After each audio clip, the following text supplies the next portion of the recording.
전 세계 한인 방송인들의 모임인 WAKB가 미국 로스앤젤레스에서 모여 교류하며 협력을 다졌습니다. 한국세계선교협의회가 미얀마 사태와 관련해 선교사 안전에 대한 한국교회의 관심과 협력을 촉구했습니다. 대한예수교 장로회 합동총회가 교단 학생신앙운동인 SC 재건을 선포하고 다음 세대 부흥을 위한 사역을 시작했습니다. 기독교대한감리회 여선교회 전국연합회가 전국 대회를 열고 말씀 묵상과 기도에 힘쓰며 신실한 사명자로 살아갈 것을 다짐했습니다.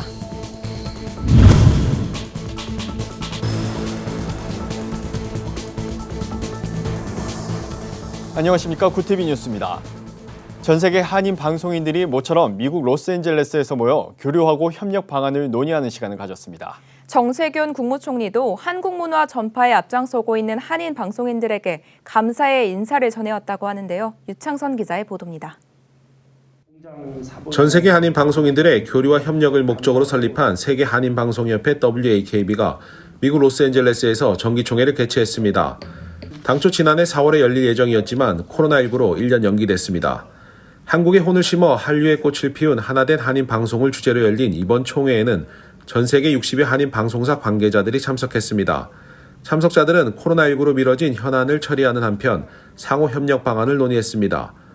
정세균 국무총리는 영상으로 축하와 감사의 인사를 전해왔습니다. 정 총리는 한인 방송이 TV와 라디오를 통해 800만 동포 사회를 하나로 연결하는 다리 역할을 하고 있다며 이들의 노고를 치하했습니다. 한인 방송인 여러분은 모국을 세계에 알리는 외교관이자 홍보대사입니다. 여러분의 헌신과 노고에 힘입어 동포사회가 한층 더 발전해 나갈 것이라고 믿습니다. WAKB 명예회장인 여의도 순복음교회 이영훈 목사는 코로나19 이후 방송사들의 역할이 더욱 중요해졌다며 방송을 통해 그리스도의 사랑을 전 세계에 전할 수 있도록 지혜를 모아달라고 당부했습니다. 전 세계 한인 방송사들이 사역을 극대화해서 이 방송이 미치는 모든 영역에 우리의 복음의 역사가 말미암아 세상을 변화시키는 그런 일을 가져야 한다는 생각을 합니다. 이날 총회에선 현 회장인 김명정 구티비 대표이사가 연임하는 것으로 의견을 모았습니다. 김 회장은 WAKB 한국 법인을 설립하면서 한국 정부와 공식적인 대화 채널을 마련하는 데 기여했습니다. WAKB가 한국 정부에 공식 등록된 사단법인으로서의 위상을 구축함에 따라서 앞으로 교민사회와 방송사에 큰 힘이 되고 발전의 주춧돌이 되리라 믿습니다. 한편 WAKB 측은 새 집행부를 선임하고 다음 총회 일정 등을 논의했습니다. 미국 로스앤젤레스에서 구티비 뉴스 유창선입니다. 미얀마 군부의 쿠데타가 장기화하면서 현지 선교사들의 안전도 위태로운 상황에 놓였습니다. 이에 한국세계선교협의회는 자칫하면 한인들도 검열이나 공격의 대상이 될 수 있어 선교사들의 귀국이 시급하다며 긴급 기자회견을 열었습니다. 보도에 김민주 기자입니다. 한국세계선교협의회 KWMA가 긴급 기자회견을 열고 미얀마 사태와 현지 선교 현황을 알렸습니다. KWMA 측은 미얀마 사태가 앞으로도 계속될 가능성이 매우 높고 신변 위협이 갈수록 커지고 있다며 선교사들의 일시 귀국이 불가피해졌다고 밝혔습니다. 현지에서 선교사들이 할 수 있는 일이 상당히 제한적이에요. 남을 돕는다는 것은 민주화 운동을 하는 사람들을 돕는 건데 군부에 대해서 경찰에 대해서 반대한다는 생각을 전달해 주는 거기 때문에 타켓이 될 수가 있는 거죠. 현지 생활은 더 어려워지고 있습니다. 은행이나 학교는 대부분 문을 닫았고 교회나 교육기관 운영, 신방 같은 선교 사역도 어려운 상태입니다. 최근 미얀마 군부가 민간인이나 군경의 가족까지 감시하는 등 통제를 강화하면서 선교사들은 외출이나 지역 간 이동에도 상당한 제약을 받고 있습니다. 미얀마 한인선교회는 얼마 전 선교사가 거주하는 지역에 군인이 들이닥쳐 휴대전화를 검열해 위협을 받은 일도 있었다고 전했습니다. 군인들이 갑자기 들어와가지고 집집마다 가가호 방문을 해서 핸드폰을 열어서 그 안에 사진이라든지 SNS의 흔적, 사태 같은 사진이겠죠. 그런 것들이 있으면은 잠깐 데리고 가서 조사를 하고 또 심한 경우는 핸드폰을 압수하는. 다른 나라에서 파견된 선교사들은 본부 명령으로 상당 부분 철수를 진행했고 우리 외교부가 지난 3일 미얀마 여행 경보를 철수 권고로 상향하자 교민들도 상당수가 귀국길에 올랐습니다. 하지만 한국 선교사 다수는 귀국 결정을 쉽게 내리지 못하는 것으로 전해졌습니다. 선교사는 상황이 어려워도 사역지에 끝까지 남아야 한다는 인식이나 귀국 후 후원 중단, 기약 없는 사역지 복귀 등을 우려하기 때문으로 보입니다. KWMA 측은 미얀마 사태가 매우 심각하고 쉽게 끝날 문제가 아니기에 현재로선 철수하는 것이 최선으로 보인다며 선교사들이 일시 귀국을 해도 미얀마 사역을 계속 이어갈 수 있도록 선교본부나 파송교회가 함께 기도하며 방법을 마련해 주시길 간곡히 요청한다고 말했습니다. 구티비 뉴스 김민주입니다. 코로나19 장기화로 교회 학교가 위축된 지금 다음 세대를 세우기 위한 한국 교회의 노력이 요구되고 있습니다.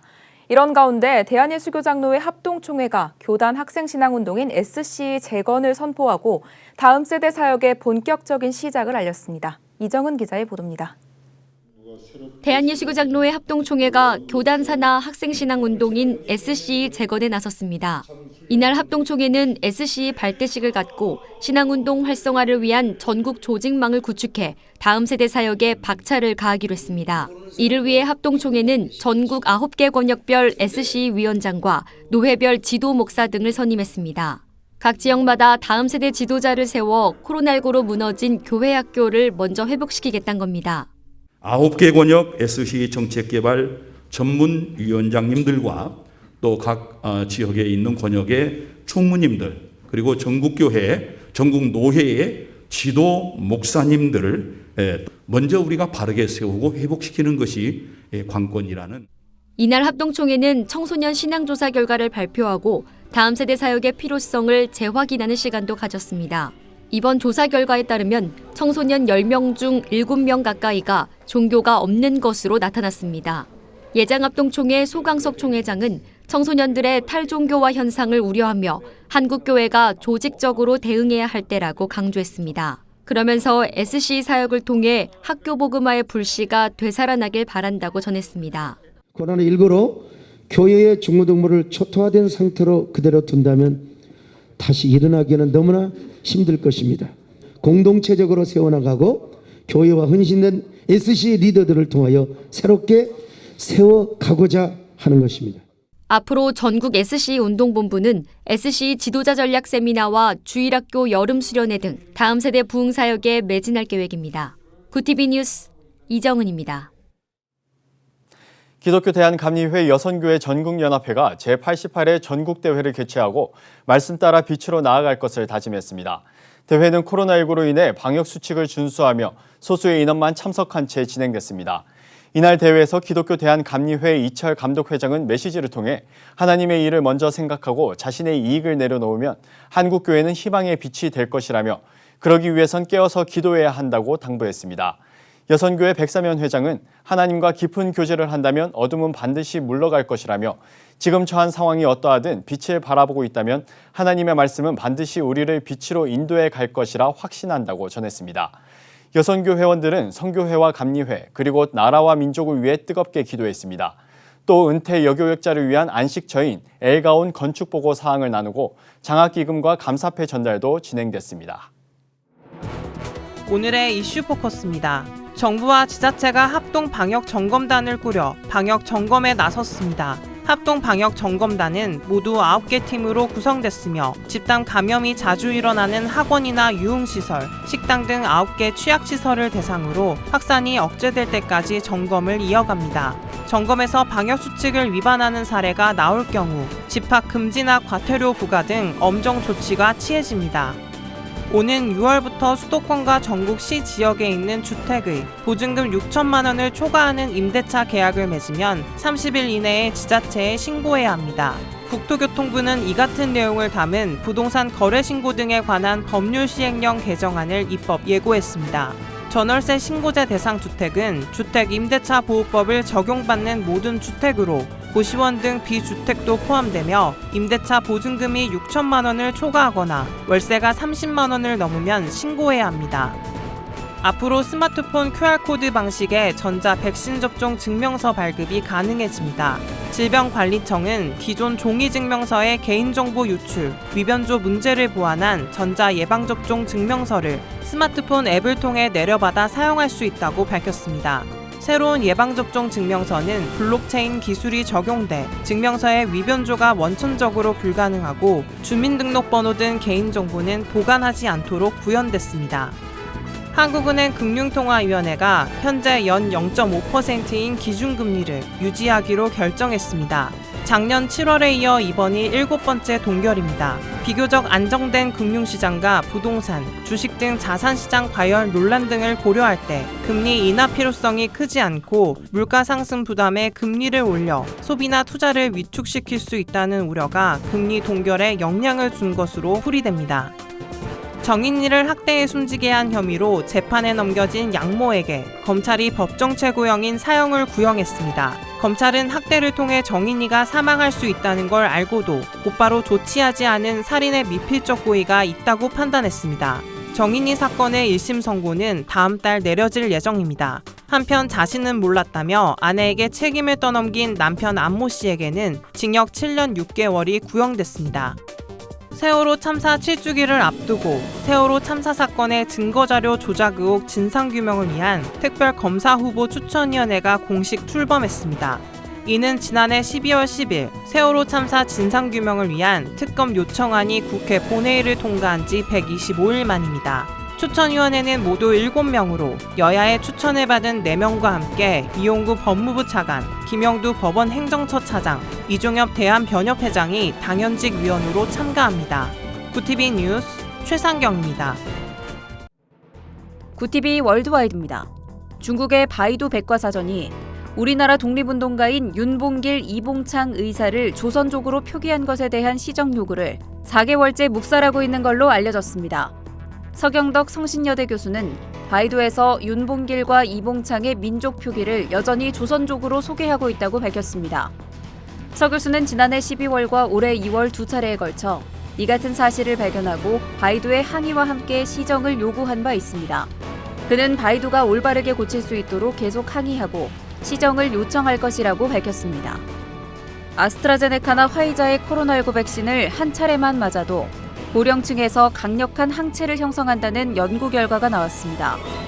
최근 영국에서 2가지 백신을 접종한 고령층을 대상으로 진행한 연구에서 화이자와 아스트라제네카 백신 접종자는 5에서 6주 후에 각각 93%와 87%의 항체 형성률을 보였습니다. 이번 분석은 영국 20개 연구기관의 전문가로 구성된 코로나19 면역 컨소시엄이 실시한 것으로 이를 통해 영국이 12주 간격으로 1회차와 2회차 백신을 접종하는 정책이 안전하다는 것을 입증했다고 연구진은 설명했습니다. 응고지 오콘조이베알라 세계무역기구 사무총장이 빈곤국에도 코로나19 백신이 공평하게 분배돼야 한다고 주장했습니다. 오콘조이베알라 사무총장은 현지 시간 14일 백신 개발사와 각국 정부 관계자 등과 전화회의를 열어 전 세계에서 백신이 7억 회 접종됐는데 저소득 국가의 비중은 0.2%에 그친다며 이같이 촉구했습니다. 그러면서 원활한 백신 공급을 위해 수출 제한을 줄이고 의약품 관련 지식재산권을 한시적으로 면제하자는 제안에 대해서도 회원국들이 적극적으로 협상해야 한다고 말했습니다. 미국 최대 가상화폐 거래소인 코인베이스가 성공적으로 뉴욕 증시에 데뷔했습니다. 현지 시간 14일 나스닥에 상장된 코인베이스는 준거 가격인 $250보다 31.3% 급등한 주당 328.28달러에 거래를 마쳤습니다. 코인베이스는 거래 시작 후 몇 분 만에 429.54달러까지 치솟으며 장중 한때 시가총액 125조 원을 찍기도 했습니다.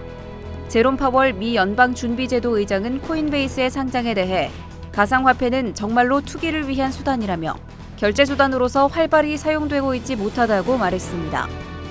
이란이 우라늄 농축 농도를 역대 최고 수준인 60%까지 끌어올리겠다고 국제사회에 엄포를 놨습니다. 하산 로하니 이란 대통령은 강요회의에 참석해 나탄즈 핵시설을 공격한 악에 맞선 대응이라며 다음 주부터 농축에 들어갈 걸로 예상한다고 밝혔습니다. 이란의 60% 우라늄 농축은 역대 최고 농도로 핵무기 개발 수준에 다가가는 것이라고 외신은 전했습니다.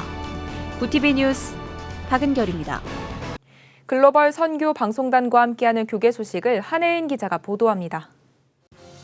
동성애 동성혼 합법화 반대 전국교수연합이 오세훈 신임 서울시장에게 기존에 편향된 젠더 이데올로기 정책을 중단하고 서울광장 퀴어 행사를 폐지할 것을 촉구했습니다.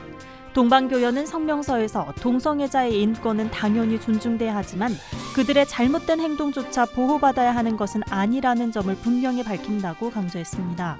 그러면서 동성애에 대한 어떠한 비판이나 반대도 혐오라고 주장하는 것은 심각한 문제라고 말했습니다.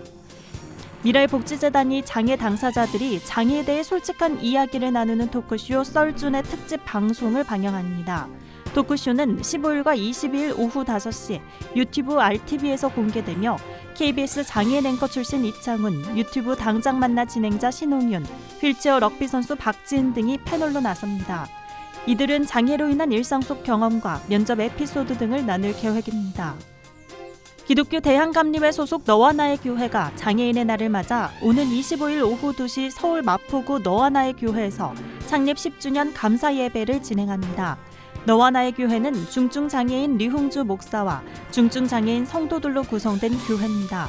말씀은 기감 마포지방감리사인 유효한 목사, 축사는 성공회 전 대주교 김근상 신부, 전태일재단 이수호 이사장 등이 전할 예정입니다. 기후변화센터가 기후변화 리더십 아카데미 20기 참여자를 모집합니다. 리더십 아카데미는 한반도 기후변화와 기상이변, ESG 경영, 그린 모빌리티의 미래 등을 주제로 열립니다.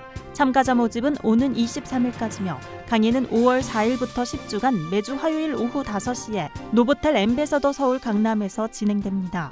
굿TV 뉴스 한혜인입니다. 미얀마 사태가 장기화되면서 현지에 남아있는 선교사들의 안전에 비상이 걸렸습니다. 군부의 학살이 이어지면서 점점 상황이 악화되고 있는데요. 비상 상황에 있는 만큼 한국 교회가 미얀마와 선교사들을 위한 대책과 기도에 적극 나서야 할 때인 것 같습니다. 이상으로 뉴스를 마칩니다. 오늘도 함께해 주신 여러분 고맙습니다.